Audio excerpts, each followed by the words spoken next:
Hey guys, what's going on? Mouse here. So let's talk about Winter Fang. Is it good? Should you pull for it, especially for the upcoming WOBL? Is it good for team fight? So we're gonna try to answer all of those in this video, and I'm also gonna share with you my overall thoughts and opinion about this weapon, what I like about it, what I don't like about it, and also including some of the tests I did in the workshop.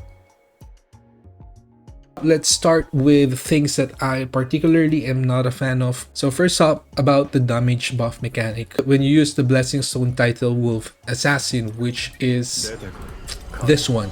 So it gives you 30% damage dealt, which is, by the way, additive to damage increase, obsidian set, another similar damage increase multipliers. So expect a diminishing return if you are using those kinds of setup. And it will also give you 30% critical hit damage, which is not too bad, but at the same time, do remember that we are sacrificing one blessing stone slot for this, and unless we get a game content where killing normal monsters is actually important to do, the overall utility seems insignificant. Although we are going to get a net increase compared to other available blessing stones here, just remember that it's not going to be that much. So currently, I think the only place where this specific Blessing Stone will become significant is BOT, Songjinru mode, which is a very occasional game content. In the guild boss, POD, WOBL, I don't think it will matter that much because we're not gonna be fighting normal monsters there anyway. So yes, like I said, it will add an overall net increase,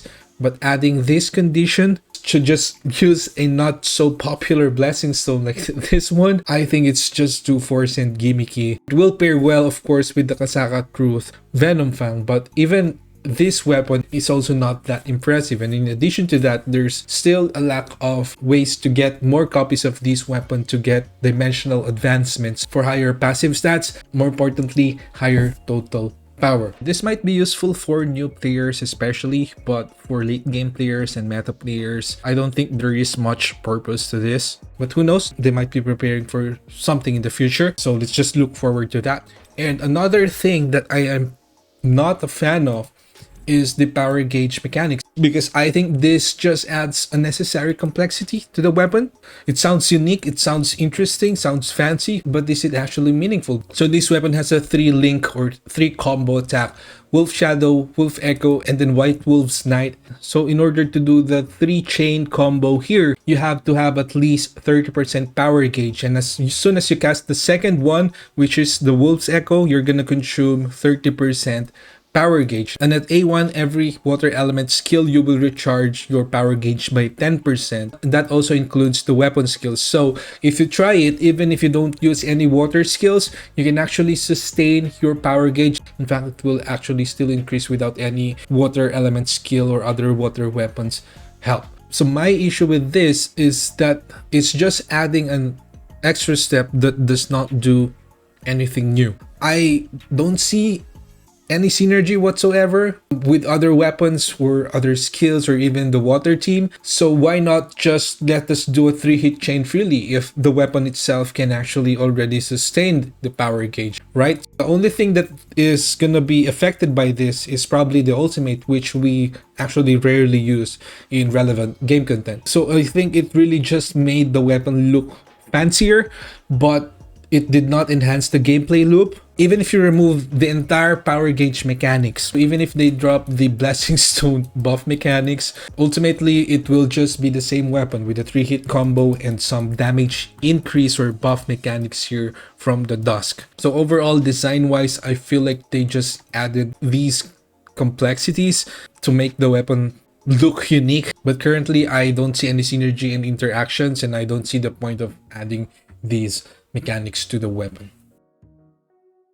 So before we proceed, let me just share with you some crucial information about the nature of the damage from this weapon. So for the first 2 skill casts, there will be no skill damage bonus percent on those 2 casts. It will scale well with things like Infamy set and other skill damage percent increase. And also, since it is casted multiple times, it will be much easier to stack the Infamy procs. The third damage at A5 will have a plus 110% skill damage. Of course, there will be a diminishing return on that, but it is still not so bad. And at A5, you will get an increase the water damage of Wolf's Shadow, Wolf's Echo by 80%.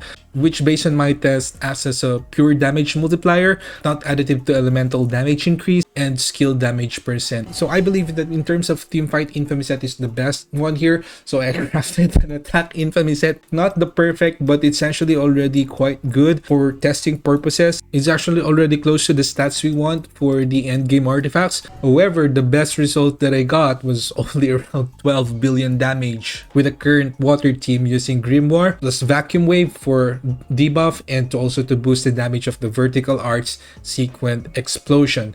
So I only have an A6 and legendary sequent explosion, but still, even if I improve everything here, I think the meta weapons that we have right now will outperform it very easily. And actually, I even got better numbers when I tried Moonshadow plus Magnifying Slashes on a non-dark weakness dragon. So what really is holding back the potential of this weapon when it comes to power of destruction or other team fight, and probably overall in general? So firstly, unlike the Fire Fan or the Wind Stormbringer or the Dark Magnifying Slashes, water weapons and skills lack MP regen mechanics. I actually had to stack about 6.5 or 6.7k MP consumption reduction, sacrificing a lot of damage stats just to complete one POD run without running out of MP, which I think makes the weapon really not viable here. And secondly, which I think is the bigger issue right now, the site tries to be a hybrid buffer damage weapon. The buff potential is there, but currently there is no big damage water skill that will make it shine. As you guys know, water is the only element without the Sonic Stream version, and the other weapons are also lacking in terms of damage. And that being said, I believe that this weapon is still incomplete and not something that will shine in the current meta. Of course, you can pair it with other weapons, but currently other elements already have stable combinations designed for them, like the Fire Fan plus Bow, Moonshadow plus Plum, and so on and so forth. So I think we can only see its potential as a water weapon once we get another big damage water skill in the future. So I also did some tests on WOBL, one full rotation test with Thunder QCE, enough precision versus level 110. Total power is always at almost equal at 1.2 million. I crit rate with 2-piece toughness set just to check it. No elemental bracelet and close to equal stats, adjusting the blessing stone and the attack for the different dimensional advancements and weapon levels. And I also used 2 break skills, assuming we're gonna need it for Yoga Mode, because if not, it's gonna favor wind heavily because of the wind shroud. So here's how the rotation went.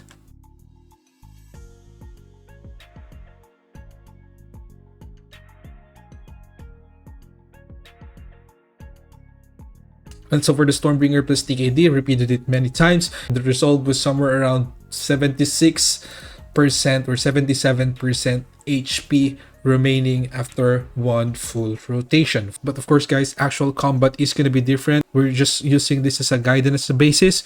So for the Stormbringer and Winter Fang, it was also around the same damage output. But in terms of gameplay, I would say it's gonna be much easier to play the DKD because there's a paralyze after the first hit. And by the way, the DKD here did not have the 2 charges because it is an opening combo, but I would say the damage is very close. And then for the Kasaka plus Winter Fang, it's gonna be down by about 12% attack percent, and I only got about around 81 to 82% HP remaining. So in this case, I would say that the Kasaka Venom Fang is not a bad option if you don't have the other weapons yet. But of course, don't forget that Kasaka Venom Fang currently is limited only to A5, A6, or A7. I think it's the maximum after the bonus event. Hopefully they add more for the dimensional advancements because total power is going to be extremely crucial for the hard mode. The Winter Fang and the DKD is actually very close in this case. And the reason is, even though you can deal some damage using the Demon King's